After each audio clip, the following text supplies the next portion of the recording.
गरीब परिवार की एक बहुत खूबसूरत लड़की जिसकी उम्र लगभग 18 साल के आसपास रही होगी।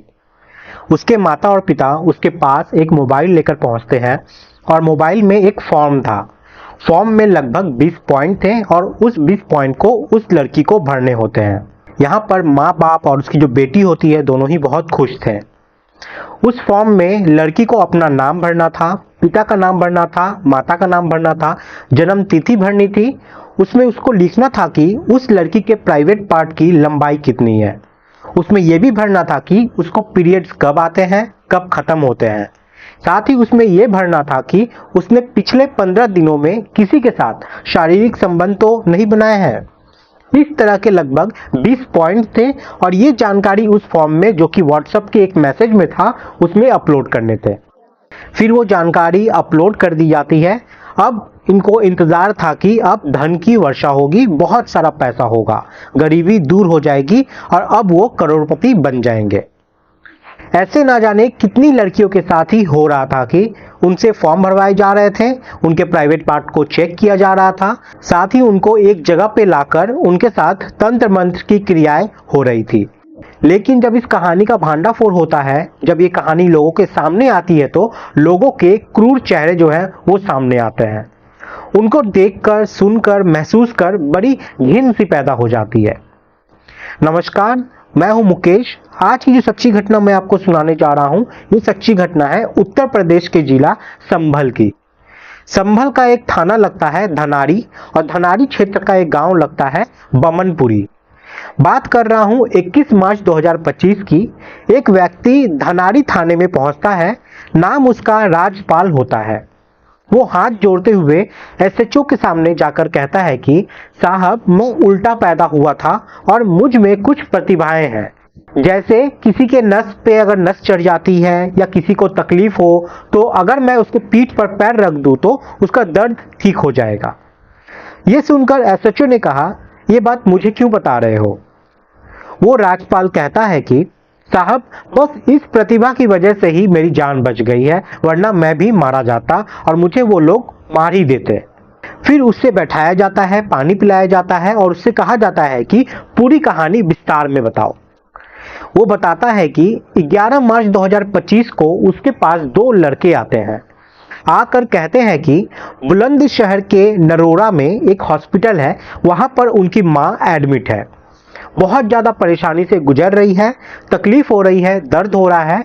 यदि तुम अपनी जो पैर है उसकी पीठ पर रख दोगे तो वो दर्द से उभर जाएगी और ठीक हो जाएगी।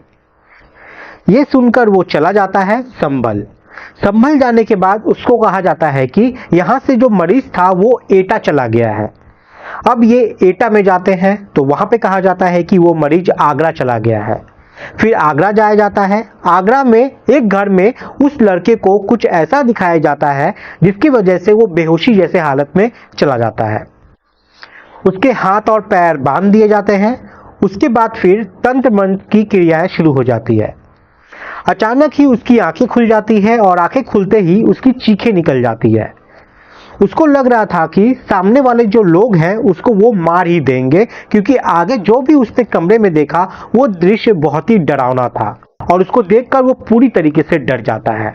जितनी जोर से वो चीख सकता था, चिल्ला सकता था, उतनी जोर से चीखता है, चिल्लाता है और उसकी चीखों की आवाज उस कमरे से दूर जो आसपास के घर थे वहां तक पहुंच जाते हैं।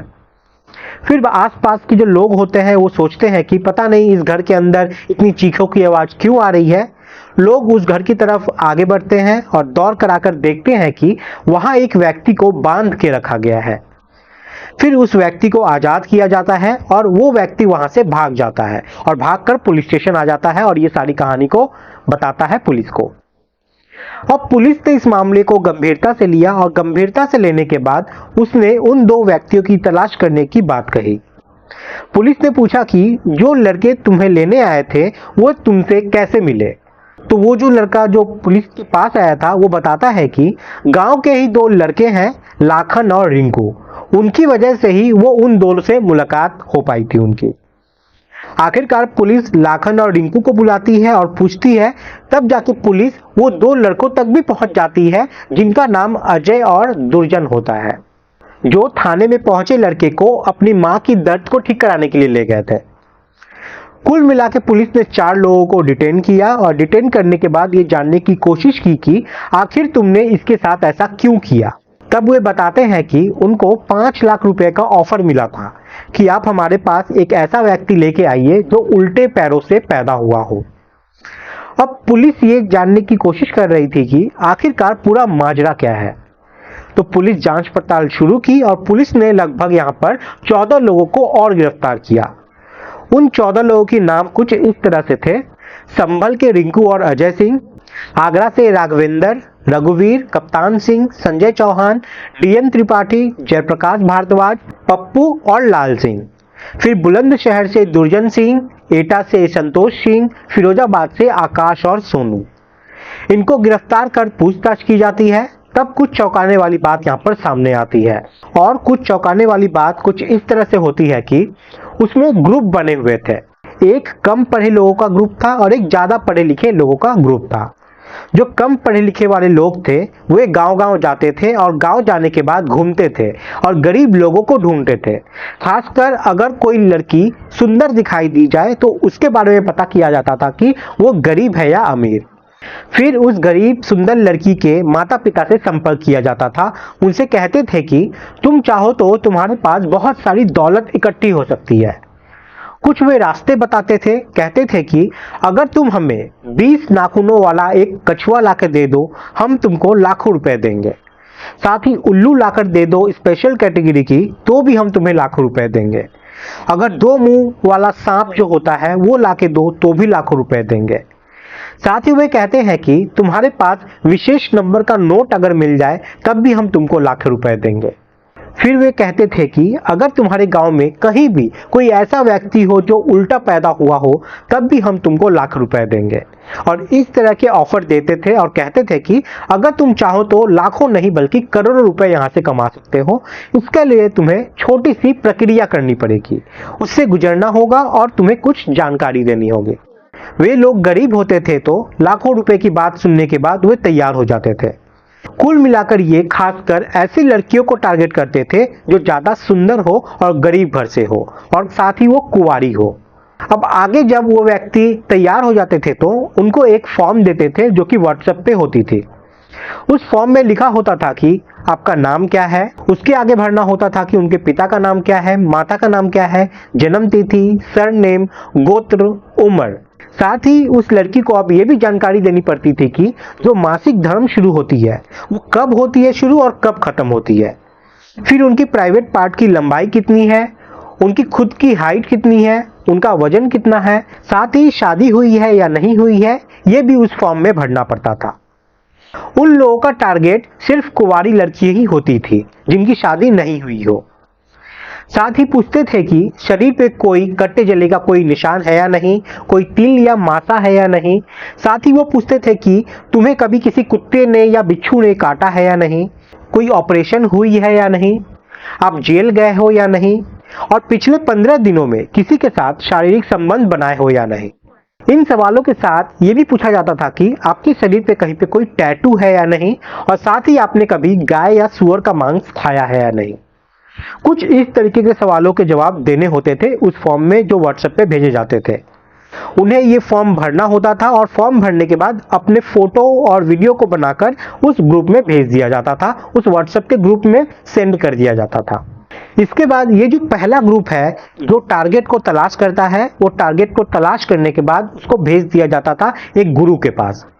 जब वो लड़कियां गुरु के पास पहुंचती थी तो उसे एक कमरे में ले जाया जाता था, उनके तन से एक एक कपड़े को उतारा जाता था और उनको लिटा दिया जाता था। साथ ही उनको कुछ खाने के लिए भी दिया जाता था जिससे कि वो बेहोशी की हालत में चली जाए और वो लड़कियां यहाँ पे विरोध करने की स्थिति में ना हो।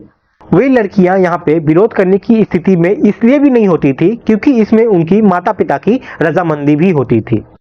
फिर वो गुरु जो होते हैं उस कमरे में उसे लिटाकर उसका पूरा वीडियो अपने मोबाइल में उतारते थे, उसका फोटो निकालते थे, और कभी कभी ऐसा भी होता था कि उन लड़कियों के साथ कुछ गलत काम भी किए जाते थे।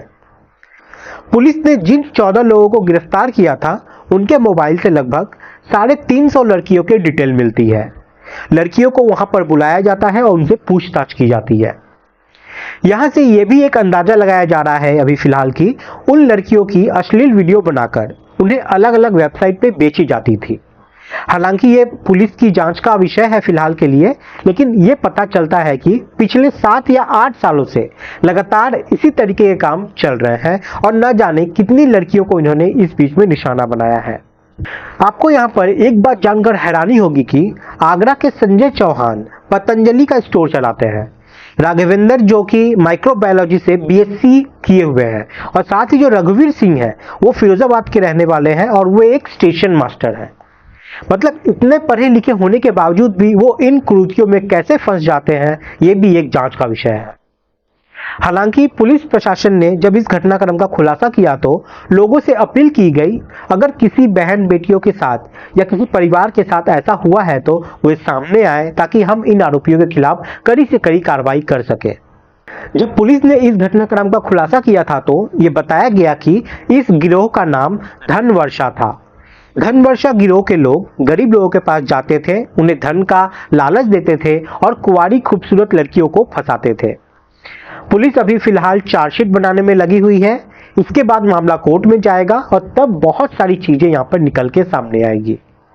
लेकिन एक बात यहाँ पे सोचने वाली बात है कि यहाँ पे उन लोगों ने जिस तरीके से गरीबी का मजाक बनाते हुए उन लड़कियों के साथ, उनके माता पिता के साथ छल किया, कपट किया, ये वाकई में बहुत सोचने वाली बात है। इस पे कार्रवाई होनी ही चाहिए।